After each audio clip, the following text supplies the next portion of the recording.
영생은 곧 유일하신 참 하나님과 그가 보내신 자 예수 그리스도를 아는 것이니이다. 우리는 사도신경을 고백할 때 마지막 부분이 이거죠.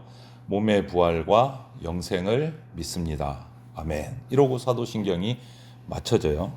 오늘 이 마지막 고백, 영생을 믿습니다 라는 이 고백을 우리가 사도신경 우리가 이렇게 묵상하면서 수요일마다 마지막 시간으로 함께 나누려고 합니다. 영생을 믿습니다. 여기서 그럼 일단 뭐를 잘 알아야 하겠습니까? 영생이 뭡니까? 영생을 믿습니다. 영생을 알아야죠. 알아야 믿지. 영생이 뭡니까? 그냥 단순하게 오래 사는 거요. 죽지 않고 계속 사는 거? 만약 한번 생각해 보세요. 그게 맞다면 죽지 않고 계속 사는 거다. 지금 연약한 삶이, 걱정 근심이, 몸의 병이, 마음은 지치고 죄와 싸우면서 눈물 흘리면서 계속 산다. 행복하시겠습니까? 안 죽고 계속 산다. 그거는 영생이라고 말하기보다는 그냥 고통의 연장인 것 같아요. 고문인 것 같아요. 그거는 영생의 의미가 아니에요. 영생을 믿습니다 할 때 영생의 의미가 아닌 거예요. 그러면 성경이 말하는 영생은 뭘까? 단순히 이런 기간, 시간의 길이 이게 아니다라는 것은 확실해요. 영생은, 성경이 말하는 영생은 하나님 안에서 생명이 회복되는 것을 영생이라고 표현을 해요. 죄와 죽음 아래 종노릇하던 우리 인간이 예수 그리스도 안에서 참 생명을 얻는 것을 영생이라고 성경은 말해요. 그래서 오늘 본문을 다시 한번 읽어드리면 예수님은 영생을 분명하게 말씀하십니다. 영생은 곧 유일하신 참 하나님과 그가 보내신 자 예수 그리스도를 아는 것이다. 이렇게 영생을 설명해요. 예수님은 영생을 오래 사는 거다라고 말씀하지 않으신 거예요. 하나님을 아는 것, 하나님께서 보내신 예수 그리스도를 아는 것이 영생이다. 이렇게 말씀하고 있어요. 오늘 본문이. 여기에 영생이 무엇인가의 핵심이 이 말씀에 들어있는 거예요. 사도신경의 가장 마지막 고백, 영생을 믿습니다 할 때 영생. 그럼 한번 살펴보겠습니다. 첫 번째로 영생은 죄와 죽음을 이기신 하나님의 구원을 영생이라고. 사도신경의 마지막 고백은 다 연결이 돼 있어요. 지금 사도신경을 해오면서 계속 반복되는 구조가 뭐냐면 위치가 중요한 거예요. 사도신경의 처음부터 끝까지 그 순서대로 왜 이 자리에 있을까를 계속 말씀을 드렸어요. 위치가 중요해요. 이게 다 연결이 되기 때문에. 오늘 이 마지막도 마찬가지입니다. 마지막 문장이 뭐예요? 사도신경에 죄를 용서받는 것과 죄 용서받는 것이 있고 그 다음이 몸의 부활과 이어지고 그 다음에 영생이 있어요. 죄를 용서받는 것과 몸의 부활과 영생을 믿습니다. 이 순서가 다 이유가 있는 거예요. 이유가 있는 거예요. 여러분 다시 한 번 더 질문할게요. 수요일에 참석하시는 분들은 이제 사도신경을 차곡차곡 우리가 성경에서 묵상을 해왔어요. 일단 인간에게 왜 죽음이 옵니까? 성경은 죄 때문이라고 말해요. 그래서 로마서 6장 23절을 보면 죄의 삭은 사망이다 라고 분명하게 말씀해요. 아담이 범죄한 이후에 모든 인간은 죄 가운데 놓였어요. 그 죄의 결과로 죽음이 시작이 됐습니다. 이 죽음은 인간 스스로 절대 해결할 수가 없는 문제예요. 그런데 예수 그리스도께서 오셔서 죄 없으신 하나님이신 예수님이 오셔서 우리 죄를 대신 지고 십자가에 죽으심으로 우리는 예수님의 그 십자가의 피로 우리 죄가 용서를 받았습니다. 그래서 우리는 죄를 용서받은 것을 믿습니다 라고 먼저 고백을 해요. 그런데 죄 용서받은 것으로 구원이 끝나느냐? 구원은 죄사함으로 끝나는 게 아니에요. 그 다음이 있어요. 이건 첫걸음이에요. 구원의 첫걸음. 예수 그리스도의 피로 죄 용서 받았습니다. 여기서 끝이 아니라는 거예요. 죄의 결과가 죽음이라면 죄사함을 받은 자에게는 죽음이 마지막일 수 있는데 죄 용서 받은 것과 그 다음이 뭐죠? 몸의 부활을 믿습니다 라고 고백을 해요. 부활은요, 병들고 약한 몸 그대로 죄의 막 그냥 종로로 돼서 끌려다니는 몸 그대로 다시 사는 게 아니에요. 부활은, 성경이 말하는 부활은, 죄 용서를 받은 이후의 부활은 변화된 몸으로 다시 사는 것을 부활이라고 말해요. 변화된 몸으로. 이게 무슨 말입니까? 썩지 않을 몸, 죄에서 자유함을 얻은 몸, 욕된 몸이 아니라 영광스러운 변화된 몸으로 다시 사는 것을 부활이라고 말해요. 그리고 그 부활된, 완전히 변화된 몸, 영광스러운 몸, 죄에서 자유함을 얻은 몸이 다시 생명을 얻는 것을 부활이라고 하는데, 그 부활의 생명이 잠깐 있다가 끝나는 게 아니고 영원히 계속 지속되는 것을 뭐라고 합니까? 영생이라고 말해요. 그래서 순서가 차곡차곡 나와야 돼요. 죄 용서, 죄 사함을 받은 것과 몸의 부활과 영생을 믿습니다. 그래서 이 영생이라는 것, 우리 사도신경의 마지막 고백인 영생은요, 그냥 막연하게 육신의 사후의 세계 뭐 두리뭉실하게 이런 게 아니에요. 예수 그리스도 안에서 죄와 죽음을 이기신 하나님의 확실한 구원이 영생이에요. 확실해요.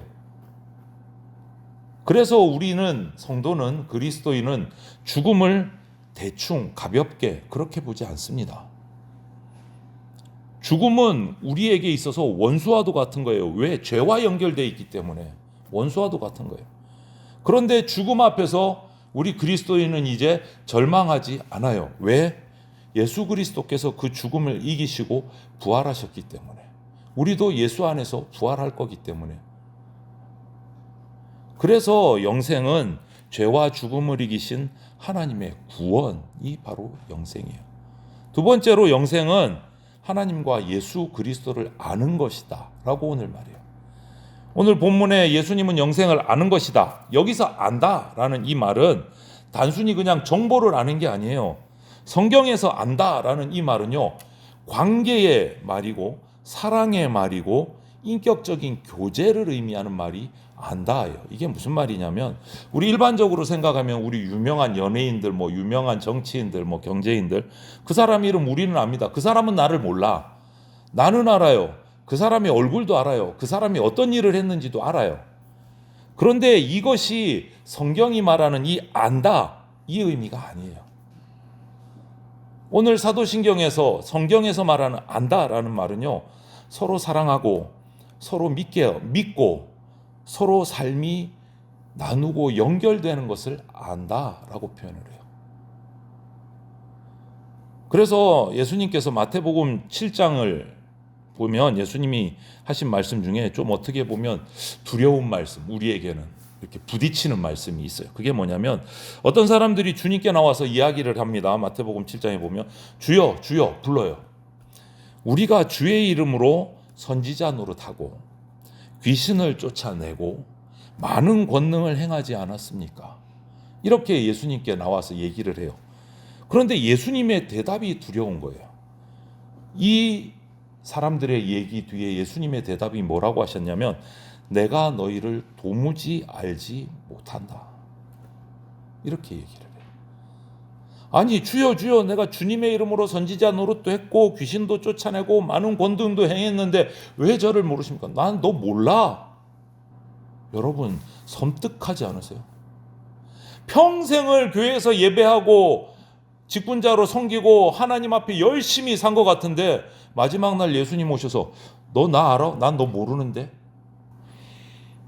이 말씀은 예수님께서 그들의 이름이나 행위를 모르셨다는 뜻이 아니에요.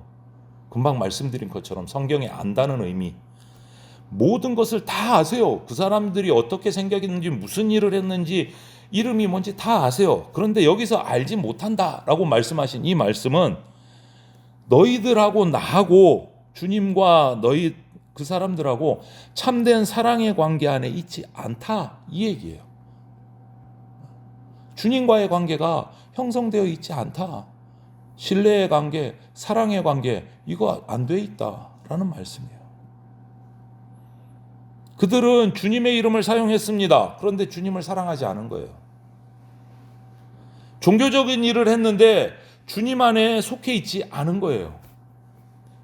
입술로는 주여 주여 불렀는데 마음속에는 여전히 마음의 주인은 자기인 거예요. 주님이 아닌 사람인 거예요. 여러분, 그렇기 때문에 하나님을 안다, 하나님이 보내신 예수 그리스도를 안다, 이것은요 하나님에 대한 지식으로 끝나는 게 아니에요. 안다는 것은 하나님을 믿고 사랑하고 경외하고 순종하는 것을 안다라고 표현하는 거예요. 예수 그리스도를 안다라는 것은요, 예수님이 내 죄를 위해서 죽으신 구주이시다, 이것을 믿는 거예요. 그분을 나의 주인으로, 나의 왕으로 모시는 것을 안다라고 표현합니다. 영생이 바로 여기서 시작된다고 오늘 본문은 얘기하시는 거예요. 하나님과 하나님이 보내신 예수 그리스도를 아는 것이 영생이다. 이게 영생의 시작이에요. 영생을 믿습니다 할 때 이 영생. 예수 그리스도를 우리가 믿는 순간 우리는 영생을 그래서 얻는 거예요. 예수 그리스도를 믿는 순간. 하나님과 끊어졌던 관계가 예수 그리스도를 믿는 순간 다시 연결이 되는 거예요. 죄 때문에 끊어졌던 관계가. 성령께서 그 순간 내 속에 우리 안에 거하시고 우리는 하나님을 이제는 아버지라고 부를 수 있게 되는 거예요. 그게 영생의 시작이에요. 물론 영생은 아직 완성되지 않았습니다. 예수님 다시 오실 때 장차 완성됩니다. 하지만 새하늘과 새 땅에서 완전히 누리게 되지만 그러나 지금 이미 시작됐어요. 우리가 예수 그리스도를 믿는 순간 영생은 시작된 거예요. 그래서 성도는, 저와 여러분은 이미 사망에서 생명으로 옮겨진 사람입니다. 아직은 연약하고 아직은 세상 속에서 죄와 싸우면서 치열하게 살아가지만 생명의 방향이 이제는 주님께로, 하늘나라로 바뀐 사람이에요. 영생이 시작된 사람이에요. 그래서 영생은 하나님과 예수 그리스도를 아는 것이 영생이다. 마지막으로 한 가지 더, 영생은 영원한 기쁨과 찬양입니다. 기쁨과 찬양. 하나님을 알수록 우리는 하나님 사랑하게 돼요. 예수님의 십자가를 깊이 알면 알수록 감사할 수밖에 없어요. 내가 어떤 죄인인지를 알수록 내게 임하는 은혜가 더 커지는 겁니다. 그래서 구원받은 사람의 마음에는 찬양이 흘러나오는 거예요. 그것을 알기 때문에, 그 은혜를 알기 때문에, 그 하나님의 사랑을 느끼기 때문에, 감사하기 때문에 찬양이 나올 수밖에 없는 거예요. 그래서 찬양은요, 단순한 세상에 이렇게 입으로 부르는 노래와는 다른 거예요. 차원이 다른 거예요. 찬양은 구원받은 사람, 구원에 대한 확신을 가진 사람이 자연스럽게 나오는 반응이에요.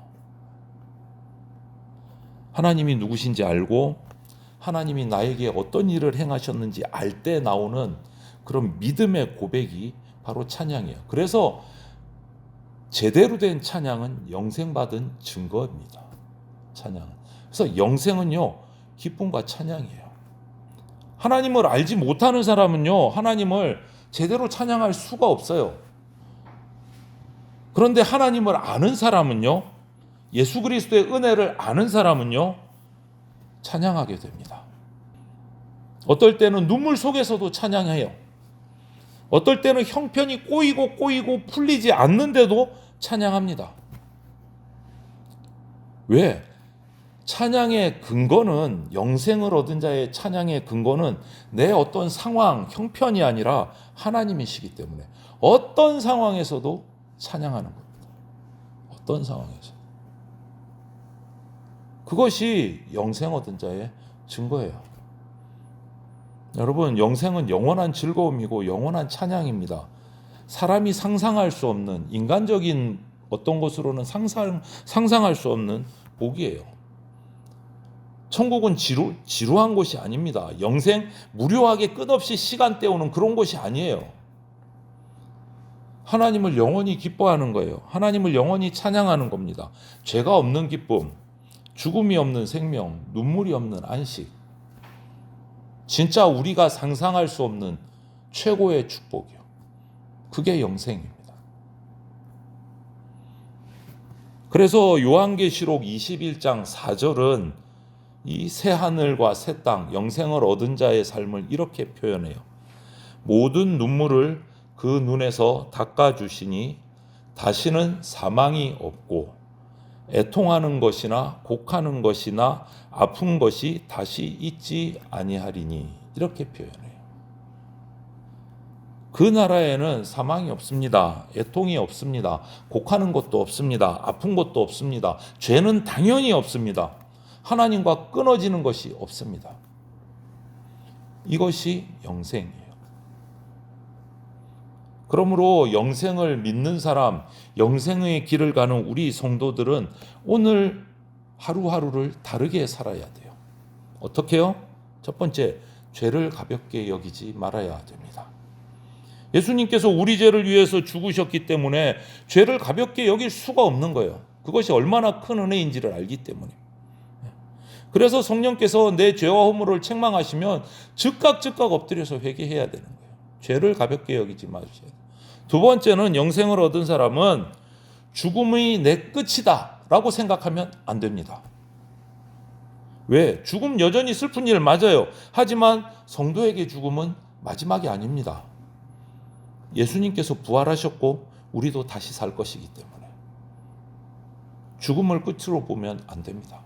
세 번째, 영생을 믿는 사람은 하나님을 더 깊이 알아가야 됩니다. 영생이 하나님과 예수 그리스도를 아는 것이라면 우리들에게는, 성도들에게 가장 중요한 것은 뭡니까? 하나님 아는 거예요. 말씀을 통해서 하나님을 알고, 기도를 통해서 하나님과 교제하고, 예배를 통해서 하나님께 마음을 드려야 돼요. 하나님을 아는 거예요. 한 가지 더, 영생을 믿는 사람은 찬양하면서 살아야 합니다. 영생의 증거라고 말씀드렸어요. 찬양이. 하나님이 선하시고 예수님께서 나를 구원하셨기 때문에 항상 찬양이 나오는 거예요. 왜? 그 은혜가 감사하고 기쁘기 때문에. 그것이 우리 삶이 돼야 돼요. 하나님이 사랑하시는 성도 여러분, 영생을 믿습니다 라는 이 사도신경의 마지막 고백은요, 그냥 막연한 위로가 아닙니다. 예수님의 십자가와 부활 위에 세워진 확실한 소망이에요. 우리에게. 그리고 유일하신 하나님과 하나님이 보내신 예수 그리스도를 아는 것이에요. 그러므로 날마다 나에게 점검을 하면서 하루를 시작하셔야 돼요. 나는 하나님을 제대로 알고 있는가? 나는 예수 그리스도를 믿음으로 알아가고 있는가? 내 삶 속에 영생의 기쁨, 찬양이 제대로 흘러나오고 있는가? 날마다 점검하셔야 됩니다. 내 입술에서 좀 부정적인 말과 행동, 생각이 튀어나오려고 하면 영생을 믿습니다. 고백하십시오. 부정적인 생각, 말, 이런 것들 끊으셔야 돼요. 예수 그리스도 안에 영생이 있습니다. 그분밖에는 영생이 없습니다. 그분을 믿는 자는 이미 사망에서 영생으로 옮겨졌습니다. 저와 여러분들이요. 그래서 오늘도 주님 안에 사십시오. 하나님을 아는 기쁨으로 사셔야 됩니다. 죄와 죽음을 이기신 그리스도를 붙들고 찬양하면서 사셔야 합니다. 마지막 날 주님 다시 오실 때 우리는 죄도 없고 죽음도 없고 눈물도 없는 그 하나님 나라에서 영원히 찬양하면서 살아가게 될 겁니다. 그래서 오늘 사도신경의 마지막 고백, 영생을 믿습니다. 이 고백이 우리의 입술뿐만 아니라 저와 여러분의 모든 삶 가운데서 나타나기를 주님의 이름으로 축원을 드립니다. 아멘.